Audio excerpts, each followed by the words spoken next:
Have you ever found yourself haunted by the presence of someone long after they've walked out of your life? Maybe it's that ex-lover who keeps slipping into your dreams, even though the years have passed. Maybe it's the colleague whose words cut deep, and somehow their voice keeps echoing in your mind long after the meeting ended. Or perhaps it's the person who hurt you, whose face shows up at the most unexpected moments, like a shadow you can't escape. You know, in those quiet moments, you might wonder, why can't I stop thinking about them? Is it love? Is it regret? Or maybe it's something deeper that your mind and your heart are trying to show you. In Zen Buddhism, this isn't just a random coincidence. It's not simply an overactive mind. There is a profound reason why certain people take up space in your consciousness, lingering like echoes in a deep cave. And today, I want to share with you the ancient yet timeless wisdom of Zen Buddhism. In this video, we'll gently explore 8 undeniable reasons why someone can occupy your mind, and more importantly, how Buddhist teachings offer a peaceful, compassionate way to release them. Especially reason number 8. It carries the power to completely shift your perspective. It might just open a new door to freedom within yourself. So take a deep breath, allow yourself to be curious, and let's walk this journey together. The first reason someone stays in your mind is what Zen Buddhism calls attachment disguised as love. You see, true love, the pure kind, it brings peace, stillness, like a gentle lake under the moonlight. But attachment, it creates waves, restlessness, anxiety, craving. Many of us mistake attachment for love. You think about them constantly. You check their social media again and again. You feel anxious, jealous, or empty when they're not around. And maybe you call it love. But the ancient teachings remind us, real love is spacious, peaceful. Attachment is gripping, burning. There's a Zen saying, imagine holding a burning coal, ready to throw it at someone. But the truth is, the longer you hold it, the more your own hand burns. That's what attachment feels like. It scorches your heart while convincing you it's love. So how do we free ourselves? It starts with awareness, gently, without judgment. Ask yourself, when I think of them, do I feel peace or tension? Is there longing or liberation? Buddhism invites us to practice loving kindness, not possessive love, but compassionate well-wishing. It's the kind of love that says, I wish them peace, even if I can't have them. I wish myself peace, even if things didn't turn out as I hoped. When love is freed from possession, it softens, it heals, and the grip of their presence in your mind naturally begins to fade. The second reason someone keeps returning to your mind is what Buddhism calls unfinished karma. You see, karma is often misunderstood. It's not punishment. It's not fate chasing after you with consequences. Karma simply means unfinished lessons, emotional knots left untied, wounds that were never truly acknowledged, conversations that stayed silent but loud inside your heart. When someone lingers in your thoughts, day after day, month after month, it may be because there's a thread still connecting you, woven by an unresolved story. Maybe they hurt you, and deep down, that pain was never given space to breathe, to heal. Or maybe you hurt them, and hidden beneath your everyday life, guilt quietly whispers. Or perhaps they brought you a life lesson you weren't ready to face yet. Buddhist teachings remind us, every soul we meet, every relationship holds a teaching, and the ones that haunt your thoughts the most often carry the most important lessons, even if they arrive wrapped in discomfort. The path to peace? It begins with gentle inquiry, not judgment, but curiosity. Ask yourself, what lesson am I still avoiding?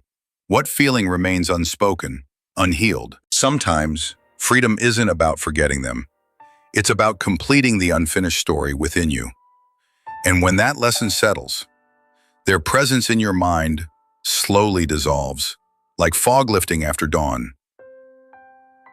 The third reason someone keeps showing up in your mind is what both Zen Buddhism and modern psychology call the projection of your shadow self. You see, inside each of us, there are hidden parts, the traits we deny, suppress, or refuse to see, our doubts, our insecurities, even our forgotten strengths. And often, the people who haunt our thoughts the most are mirrors, quietly reflecting those hidden parts back to us.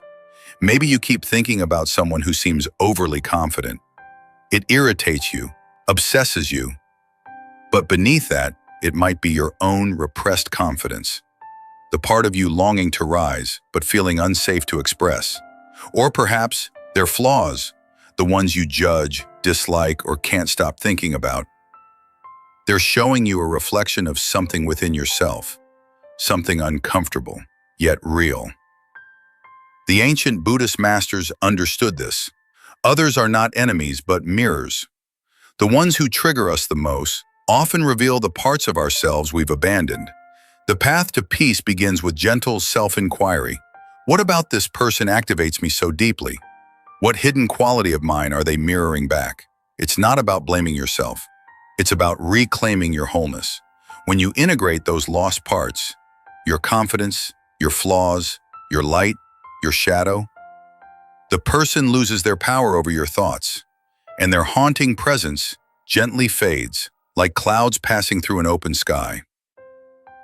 The fourth reason someone stays trapped in your mind is what Buddhism gently calls attachment to outcome. So often, our suffering isn't just about the person. It's about the story we've written in our minds, the ending we desperately want, but haven't received. Maybe you crave reconciliation, a chance to fix what broke, to rewrite the past. Maybe you quietly wish for revenge, for them to feel the pain they caused you. Or perhaps you long for validation, for them to recognize your worth, to finally see you. When the outcome doesn't arrive the way we expect, our mind becomes a loop. It replays old conversations, imagines scenarios, it clings to what should have been, and we get stuck, lost in thought, disconnected from the present moment.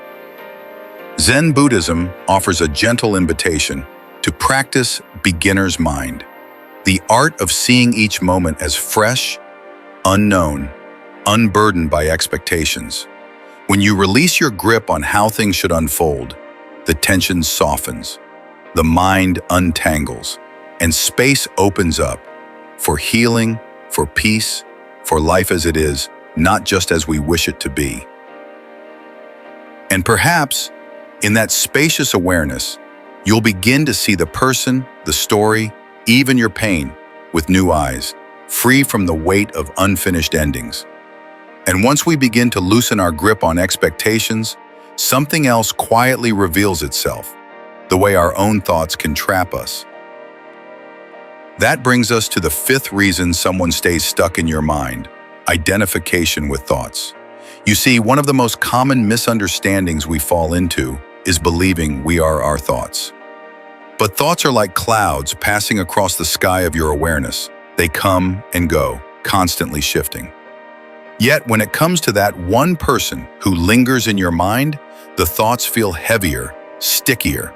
You begin to believe every thought about them is real, meaningful, a reflection of reality. You think, I miss them, and instead of seeing that as just a passing thought, you merge with it. It becomes your truth, your identity in that moment. And the more you attach to the thought, the stronger it grows, like adding wood to a fire you didn't mean to feed. But Zen Buddhism reminds us, you are not your thoughts. You are the one who observes them, the open space in which they arise and eventually dissolve. Imagine your mind like a vast river. Thoughts float by like leaves carried by the current. When you try to grab them, you get swept away. But if you simply watch, they pass. So next time you catch yourself thinking, I miss them, pause, take a breath, and gently remind yourself, that's just a thought about missing them, not the whole truth. With that tiny space of awareness, the thought loses its grip, and little by little, so does their hold on your mind. And once we begin to witness our thoughts without becoming them, another subtle illusion reveals itself: the illusion of permanence. You see, when someone haunts your heart, it often feels endless. The longing, the pain, the constant loop of their face in your mind. It seems like it will never fade.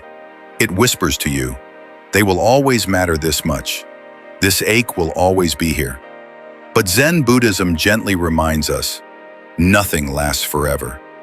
Not joy, not sorrow, not even the thoughts that seem so loud, so overwhelming right now. Everything is impermanent, like seasons shifting, like waves. Your feelings for them, the pain, the desire, even the thought of their importance, all of it will pass. The mind, however, loves to convince us otherwise. It traps us in the illusion that this moment, this attachment, this ache is fixed, eternal. But look closely. Has any feeling in your life ever stayed unchanged? Even the deepest wounds soften with time. Even the brightest joy evolves, fades, transforms. So when the mind whispers, "This will last forever," smile gently. Remind yourself, this too will change.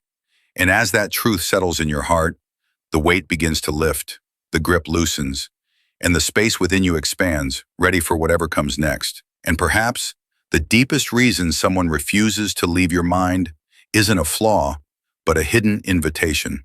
In Buddhism, we call this an unfulfilled spiritual assignment. You see, not every soul we encounter is random. Some people step into our lives with a quiet purpose, to stir us, challenge us, awaken parts of us that have been sleeping. Their presence, though painful at times, isn't simply an obstacle to overcome. It's a spiritual doorway, one you may not have chosen, but one that holds your next lesson. That's why, no matter how much time passes, no matter how far they drift, their image lingers, their energy tugs at your awareness. But here's the shift. Instead of asking, "How can I forget them?" gently ask, "What is this person trying to teach me about myself?" Because often, the ones who haunt us the most are the exact catalyst for our evolution, the mirrors reflecting the work our soul still longs to complete. Maybe they expose your need to heal old wounds, to reclaim your strength, to soften your heart, or to let go of identities no longer true. The moment you stop seeing them as a burden and start seeing them as a doorway, everything transforms. They no longer trap you, they guide you. And in that quiet awareness, you realize they were never just a source of pain, but a hidden blessing, disguised as the most persistent visitor in your mind. And maybe the hardest truth to face is that the more you try to force someone out of your mind, the deeper they root themselves within you. That brings us to the eighth reason they stay: inner resistance unreleased. In Buddhist teachings, whatever we resist persists. When you fight the presence of someone in your thoughts, when you suppress the longing, deny the pain, reject the anger, all you're doing is feeding it quietly beneath the surface. You tell yourself, "I have to forget them," yet you find yourself checking their social media, replaying old memories, feeling frustrated that they still matter. And then you punish yourself for not letting go fast enough, layering suffering upon suffering. But Zen wisdom invites a softer way. What if, instead of resisting, you gently acknowledge the truth of this moment? Yes, they're still in your mind. Yes, there are feelings of hurt, longing, maybe even love, still lingering. But none of these define you. Your thoughts are not your identity. That is the teaching of anatta, the truth of no self. Your emotions, no matter how intense, are impermanent, like clouds passing through a vast, open sky. And suffering, it loosens its grip when we stop clinging, stop fighting. Picture your mind as a still lake. The more you thrash and stir the waters, the murkier it becomes. But when you release, when you soften, the water settles, the reflection fades, and peace returns.